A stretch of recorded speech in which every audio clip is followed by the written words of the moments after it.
Good afternoon. This is All India Radio. I am Valsa Williams and with me is Manoj Singh Rana with the Midday News.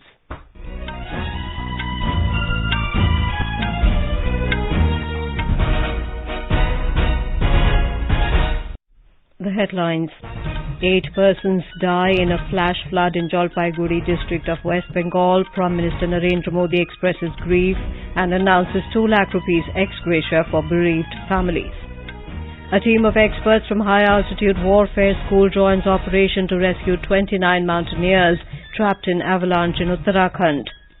External Affairs Minister Dr. S. Jaishankar urges his New Zealand counterpart to expedite visa processing of COVID-impacted Indian students desirous of studying in New Zealand. Kerala High Court initiates suo motu proceedings in Kerala road accident case. National Commission for Women issues notice to Congress leader Udit Raj for his derogatory remark on President Draupadi Murmu, asked him to apologize. North Korea launches fresh ballistic missiles into the Sea of Japan. And in cricket, first ODI between India and South Africa in Lucknow delayed due to rain. In West Bengal, at least 8 people died and several were feared missing in West Bengal's Malbajar in Jalpaiguri district after they were swept away due to flash floods in Mal River during Durga Visarjan last night.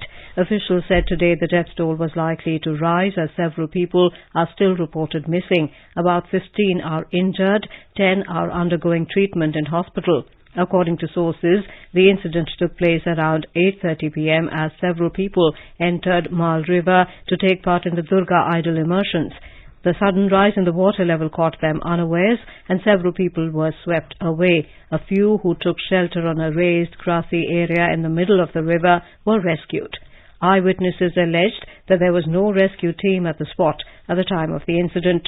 Meanwhile, rescue operations are underway and National Disaster Response Force and Civil Defence personnel have been deployed. Prime Minister Narendra Modi has expressed deep grief at the loss of lives in the incident. The Prime Minister's office in a tweet informed that 2 lakh rupees from the PMNRF would be given to the next of kin of each of the deceased. The injured would be given 50,000 rupees. Chief Minister Mamata Banerjee is keeping an eye on the rescue work. She also expressed grief at the incident and announced an ex gratia of 2 lakh rupees will be given to the next of kin of the deceased and 50,000 rupees to the injured. A team of experts from High Altitude Warfare School has joined the operation to rescue 29 mountaineers who were trapped on Draupadi's Danda 2 mountain peak in Uttarakhand after being caught in an avalanche on Tuesday. The expert team has joined the operation with the State Disaster Response Force, SDRF, Indo-Tibetan Border Police and Nehru Institute of Mountaineering. SDRF said the team will conduct its rescue operation at high altitude. Indian Air Force has informed that they had deployed 2 helicopters for the rescue operation, with which several mountaineers were rescued from base camp located at about 12,000 feet to Matli helipad. 9 mountaineers lost their lives in the avalanche, while several are still missing. External Affairs Minister Dr. S. Jaishankar today said India and New Zealand have a particular responsibility in forging a post-colonial order which is fairer and more equitable. He stressed that it will provide prosperity and stability to large parts of the world.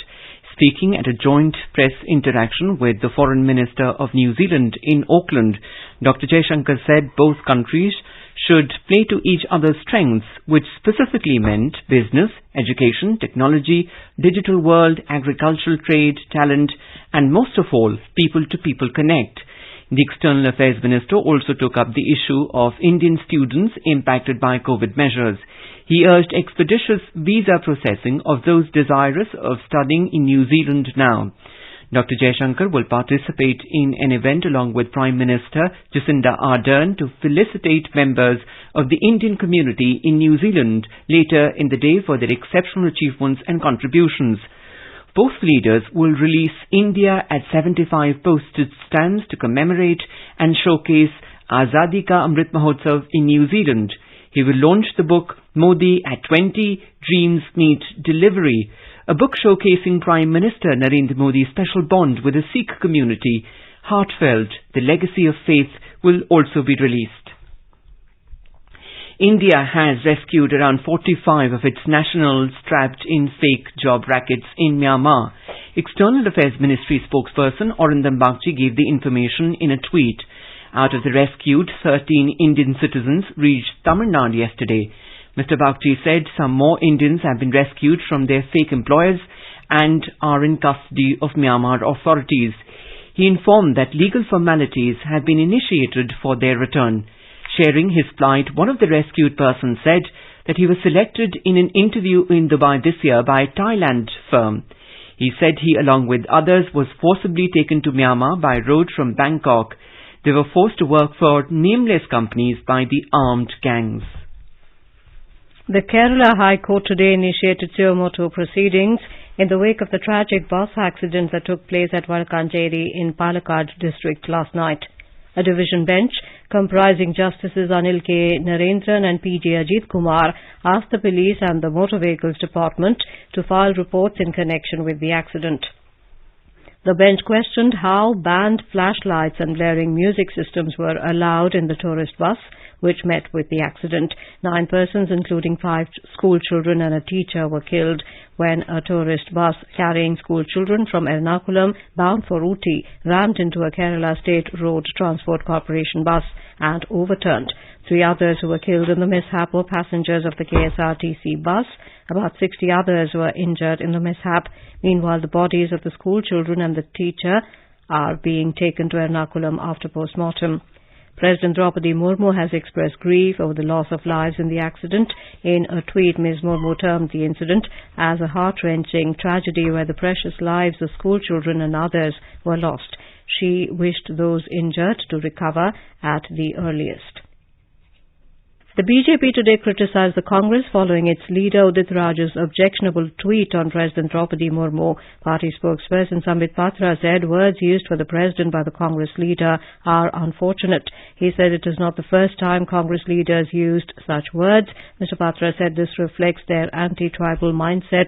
Another party spokesperson, Guru Prakash, said the kind of language used by the national spokesperson of Congress for the first ever woman from the tribal community to reach the Rashtrapati Bhavan is unpardonable. Demanding his apology, Mr. Prakash asked the Congress to clarify whether Mr. Raj's remark is the official line of the main opposition party. Meanwhile, the National Commission for Women, NCW, has sent notice to the Congress leader Udit Raj pertaining to his statement regarding President Draupadi Murmu. NCW further asked him also to apologize for the same. Commerce and Industry Minister Piyush Goyal today said quality can help significantly when all are looking at a sustainable future for the country. He stressed that improved product quality will help the economy and the country to become a developed nation by 2047. Addressing the Silver Jubilee celebrations of the Quality Control of India in New Delhi, Mr. Goyal said quality will help to achieve the Panch Pran given by Prime Minister Narendra Modi, smarter and better. He said the quality never comes at a cost and it is always cost effective. The minister highlighted the work that the Quality Council of India did to bring quality into the entire coal ecosystem is worth the highest accolades. He said the moment quality parameters is brought to any program, it becomes more efficient, viable and certainly helps serve people it is intended for. He said it has played a crucial role in One District, One Product initiative. Law Minister Kiran Rijiju has said the government is in discussion with the Election Commission to bring in major electoral reforms through amendments in the Representation of the People Act. In an interview to a newspaper, he said the changing time and situation demands an overhaul of some electoral laws that are lacking in ensuring adequate transparency and accountability. Mr. Rijiju said the government is already having elaborate discussions with the EC to study major changes in the Act and other election rules. He said the centre will take steps after due consultations for major electoral reforms. The government has appointed Justice Dinesh Kumar Sharma of the Delhi High Court as the presiding officer of the Unlawful Activities Prevention Tribunal. The presiding officer has been appointed to review the ban on Popular Front of India PFI and its associates. The centre has recently banned PFI for 5 years after seizing incriminating documents during the search operations at the offices of the outfit and the residences of its office bearers. The interim president of the Congress Party, Sonia Gandhi, today joined the Bharat Jodo Yatra near Belluru Cross in Mandya district, Karnataka. Former Chief Minister Siddaramaiah, Karnataka State President D.K. Shivakumar and other senior leaders accompanied her during the yatra. The Congress Party's Bharat Jodo Yatra commenced in Karnataka today after a gap of 2 days. The yatra, led by Rahul Gandhi, commenced at Chinya village in Mandya district. The yatra entered its Karnataka leg on September the 30th and covering around 25 kilometers every day by walk. Speaking to media persons in the morning, the state president D.K. Shivakumar said it was a matter of pride for them that Sonia Gandhi took part in the yatra today. Karnataka Chief Minister Basavaraj Bommai has said that Sonia Gandhi taking part in the Bharat Jodo Yatra for a brief period today will not have any political bearing. Speaking to media persons in Bengaluru today, he added that he has nothing to do with Congress senior leaders participating in the yatra in the state. He informed that BJP will soon organize 6 public rallies across the state, responding to a question on Rahul Gandhi writing a letter to him about a wounded elephant and its calf in Nagarhole National Park. The Chief Minister said the government will provide suitable treatment to the wounded elephant and its calf. He further said he will talk to the concerned officials about the issue and direct them to take remedial measures immediately. More than 218 crore 84 lakh vaccine doses have been administered so far under the nationwide vaccination drive. Over 79,000 doses were administered in the last 24 hours, while more than 3,000 people recovered. Currently, the recovery rate is at 98.74%. Over 2,000 new cases were recorded and more than 1,22,000 tests were conducted in the last 24 hours. You're listening to the Midday News on All India Radio. A reminder of the headlines before we move on. 8 persons die in a flash flood in Jolpaiguri district of West Bengal. Prime Minister Narendra Modi expresses grief and announces 2 lakh rupees ex gratia for bereaved families. A team of experts from High Altitude Warfare School joins operation to rescue 29 mountaineers trapped in avalanche in Uttarakhand. External Affairs Minister Dr. S.J. Shankar urges his New Zealand counterpart to expedite visa processing of COVID-impacted Indian students desirous of studying in New Zealand. Kerala High Court initiates suo motu proceedings in Kerala road accident case. National Commission for Women issues notice to Congress leader Udit Raj for his derogatory remark on President Draupadi Murmu, asks him to apologize. North Korea launches fresh ballistic missiles into the Sea of Japan. And in cricket, first ODI between India and South Africa in Lucknow delayed due to rain. For quick news updates round the clock, follow us on our Twitter handle at AIR News Alerts. Northeast Diary program broadcast every Thursday and Sunday at 5:30 p.m. brings very interesting and enchanting stories from the 8 Indian states of Northeast India. Northeast Diary this week, the 6th of October 2022, brings an exclusive interview with Faiba Cooper, who was recently awarded the Crystal Gale Memorial Award 2022 for excellence in visual arts in Meghalaya. Looking forward to see you there. अपने business को बढ़ाने के लिए लीजिए आकाशवाणी का सहयोग और दीजिए उसे बुलंदियों के पंख। आपका बिजनेस लोकल है या राष्ट्रीय, आकाशवाणी देती है उपभोक्ताओं तक पहुंचने का हर विकल्प। और अब तो आप घर, दफ्तर या दुकान पर बैठे बैठे कर सकते हैं आकाशवाणी के किसी भी केंद्र के लिए विज्ञापनों की बुकिंग। आकाशवाणी के विभिन्न चैनलों पर विज्ञापन देना सुलभ और सस्ता। बुकिंग है तो संपर्क करें 8700014242 पर। 8700014242। Welcome back to the Midday News. North Korea today fired 2 ballistic missiles into the sea of Japan. Japan's Prime Minister Fumio Kishida has condemned the repeated launches. He has instructed the authorities to provide information to the public and ensure people's safety. Meanwhile, North Korea has justified the launching as necessary countermeasures against joint military drills by the United States and South Korea. Early in the morning, South Korea's military also confirmed North Korea's missile test. India has strongly condemned North Korea's ballistic missile launch over Japan and said these moves affect the peace and security of the region and beyond. While addressing the United Nations Security Council (UNSC), India's permanent representative to the UN, Ruchira Kamboj, called for the full implementation of the relevant UNSC resolutions relating to Democratic People's Republic of Korea. The 15-member UN Security Council met yesterday after North Korea test-fired a ballistic missile over Japan on Tuesday. Ms. Kamboj said the global south has already been disproportionately affected by the prevailing geopolitical situation and related challenges. She added that it is therefore important to continue to make all efforts to maintain peace and stability. As the UNSC met to discuss Pyongyang's Tuesday launch of an intermediate-range ballistic missile over Japan, North Korea blamed Washington for escalating military tensions on the Korean peninsula. The Organization of the Petroleum Exporting Countries, OPEC, and its Russia-led allies have agreed to cut oil production by 2 million barrels a day. It is the deepest cut in oil production since the COVID pandemic in 2020. It could spur a recovery in oil prices that had dropped to about $90 from $120 3 months ago on fears of a global economic recession, rising US interest rates and a stronger dollar. However, the cut in real terms might be less than the headline figure, with multiple OPEC Plus members currently producing less than their assigned quota. US President Joe Biden has expressed disappointment at the OPEC Plus cartel's decision to slash the oil production output. U.S. National Security Advisor Jake Sullivan and top economic advisor Brian Dessy said that the president is disappointed by what he called the short-sighted decision.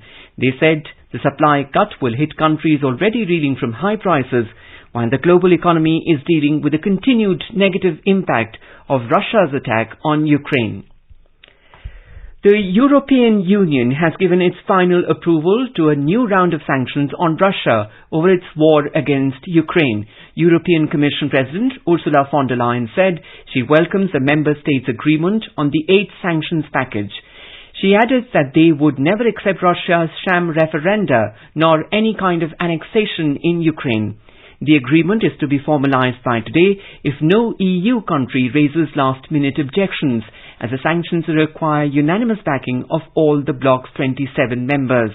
The measures include more restrictions in trade with Russia in steel and tech products, and an oil price cap for Russian seaborne crude deliveries to third countries through European insurers, meant to align the bloc with the United States.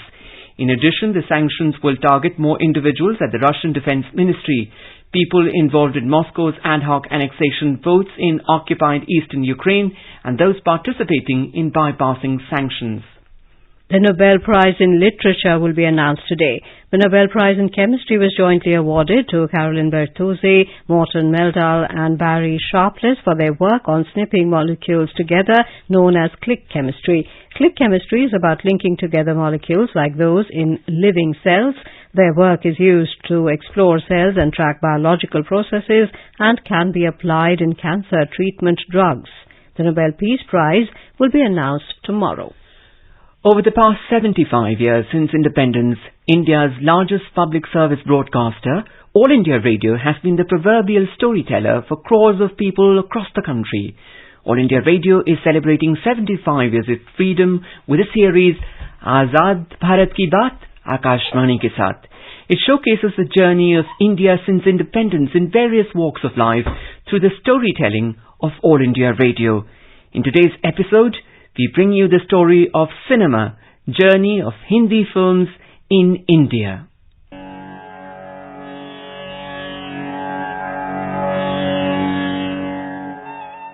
The Hindi film industry, also known as Bollywood, represents about 40% of Indian net box office revenue and has overtaken the US film industry to become the largest center for film production in the world. Alongside commercial films, a distinctive genre of art films presenting realistic content and avoidance of musical numbers also exists in Hindi. Bollywood, the word, is a portmanteau of Bombay and Hollywood, shot into international fame when Mehboob Khan's film Mother India in 1957 became the first Indian film nominated for the Academy Award for Best Foreign Language Film. Many Hindi films made during the 50s and 60s addressed social issues and great music and produced stars such as Dilip Kumar, Devanand and Raj Kapoor.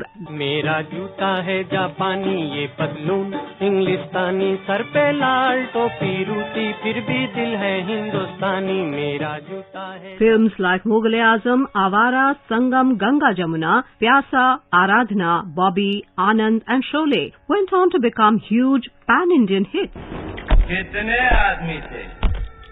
सरदार 2 आदमी.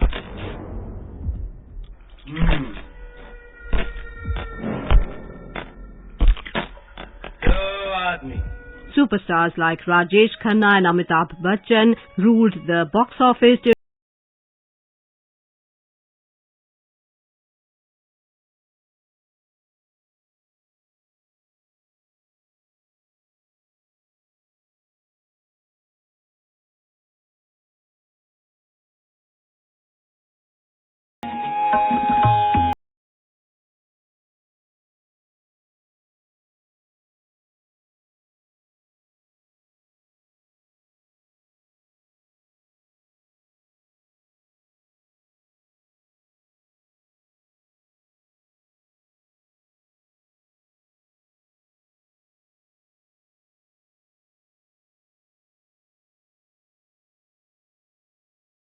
रहना जरूरी है. कोई जरूरी नहीं है.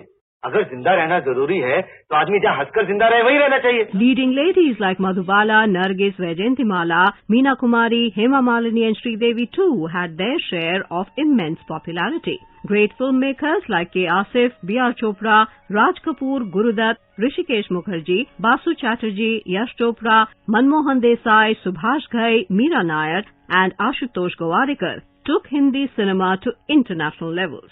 Eminent composers like Naushad, S.D. Burman, Lakshmikant Pyarelal, Shankar Jaikishan, R.D. Burman and A.R. Rahman lifted the standard of film music sky high.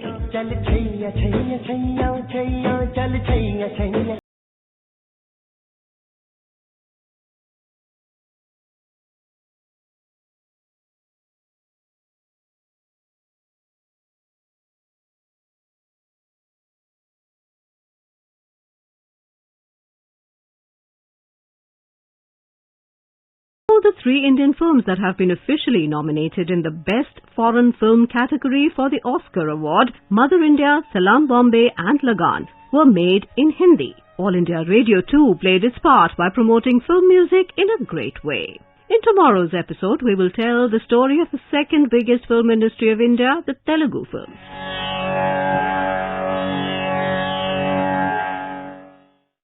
Azad Bharat Ki Baat Akashvani ke saath can be accessed on @AIR News Alerts on Twitter, News on AIR official YouTube channel, News on AIR app and our Facebook and Instagram handles. So tune into All India Radio News for Azad Bharat Ki Baat Akashvani ke saath. देश भर में धूम मचाए ज्ञान का ये उपहार. Mobile पे आजादी क्वेस्ट आया आजादी का इतिहास. डाउनलोड कर रहे आजादी क्वेस्ट ये लो जीतो ढेरों इनाम. मौका पाए जुड़ने का रेडियो और डीडी के साथ. सिर्फ खेल नहीं उत्सव है. आजादी का अमृत महोत्सव है. आजादी का अमृत महोत्सव है. डाउनलोड करें आजादी क्वेस्ट ऐप और पाएं ढेरों इनाम. The commercial operations of the North-South Corridor of the Ahmedabad Metro began today. The 18-kilometer North-South Corridor connects APMC Vasna in the south to Motera in the north. This will be the second corridor of Phase 1 of the project that was opened for passenger travel this month. The Phase 1 of Ahmedabad Metro, which consists of east-west and north-south corridors was inaugurated by Prime Minister Narendra Modi on September the 30th. The line, which is completely elevated, will be passing through Sabarmati, AEC, Sabarmati Railway Station, Ranip, Wadaj, Vijaynagar, Usmanpura, Old High Court, Gandhigram, Palari, Shreyas, Rajiv Nagar and Jeevraj stations. The Sensex and Nifty today climbed more than 0.5% in the afternoon trade. Both indices gained amid positive cues from global share markets. The Sensex was trading above 58,400 points, while the Nifty was trading near the 17,400 level. The Sensex rose 373 points, or 0.64%, to trade at 58,438. The Nifty also surged 117 points, or 0.67%, to trade at 17,391. In the forex market, the rupee weakened 27 paise to trade at 81 rupees and 79 paise against the US dollar in afternoon deals. On to sports, the toss has been delayed due to rains for the first one-day international of the three-match series between India and South Africa at Ekana Stadium in Lucknow. BCCI had initially said it delayed the match by half an hour.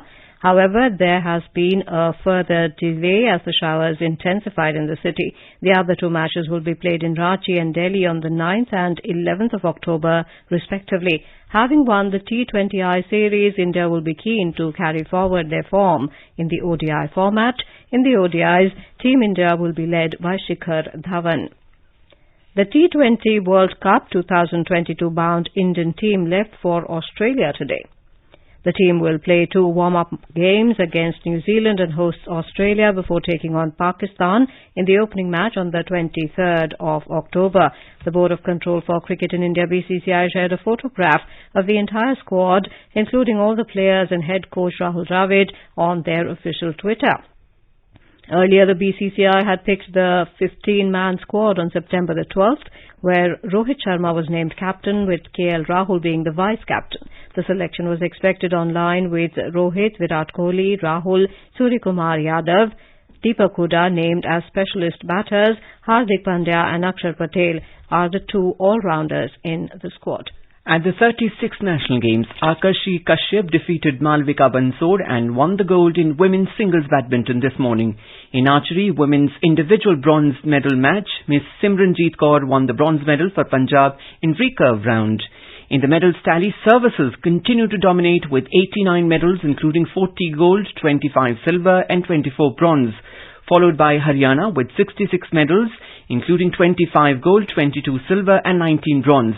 Maharashtra is now at the third place with 24 gold, 22 silver and 42 bronze. Tamil Nadu is now at the fourth place with 52 medals, including 18 gold, 17 silver and 18 bronze. The National Games 2022 is being held across 6 cities: Ahmedabad, Gandhinagar, Surat, Vadodara, Rajkot and Bhavnagar in Gujarat. Indian men's table tennis team will play the World Championship China in the pre-quarterfinals of the ITTF World Team Championships finals today. The Indian men's team advanced to the pre-quarterfinals despite losing 0-3 to France. The Indians escaped elimination from the championships, entering the round of 16 due to one of the higher-ranked best-placed third teams in the group stages. Now let's have a look at the weather across the country today. National capital Delhi will have generally cloudy sky with very light rain or thunder showers. Minimum temperature was 22 degrees and maximum temperature will hover around 33 degrees Celsius. Mumbai likely to have generally cloudy sky with light rain or drizzle. Kolkata will have generally cloudy sky with one or two spells of rain or thunder showers. Chennai will have generally cloudy sky with intermittent rain. And now, before we end the bulletin, the headlines once again. 8 persons die in a flash flood in Jalpaiguri district of West Bengal. Prime Minister Narendra Modi expresses grief and announces 2 lakh rupees ex gratia for bereaved families. A team of experts from High Altitude Warfare School joins operation to rescue 29 mountaineers trapped in avalanche in Uttarakhand. External Affairs Minister Dr. S. Jaishankar urges his New Zealand counterpart to expedite visa processing of COVID-impacted Indian students desirous of studying in New Zealand. Kerala High Court initiates suo motu proceedings in Kerala road accident case. National Commission for Women issues notice to Congress leader Udit Raj for his derogatory remark on President Draupadi Murmu, asked him to apologize. North Korea launches fresh ballistic missiles into the Sea of Japan. And in cricket, first ODI between India and South Africa in Lucknow delayed due to rain.